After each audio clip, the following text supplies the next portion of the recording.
Dito naman, sa mga naghahanap dyan ng Raider na carb type, meron sila dito. Napakasariwa pa ng itsura na ito mga karepo. Yan o. So, yan. Sa presyo na ito, dati siyang 93,024.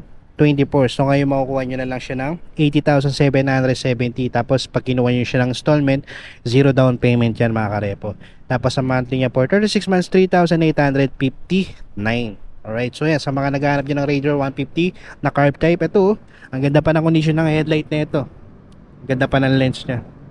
Yan, front fender, sa gulong niya, makapal pa nga, oh. Right, so sa seats niya, stock pa, wala pang butas. Yan, ito marirecommend ko sa inyo mga karepo. Alright, so dito rin, may Raider din dito, kaya lang walang presyo itong isa na to. Pero okay rin naman yung itsura na ito mga karepo. Dito lang, may missing lang na part dito. Tapos aftermarket na yung cover ng seats niya. Pero yan, check nyo na lang dito mga karepo, Raider. Okay, dito rin, Raider din. Yan, wala rin presyo mga karepo.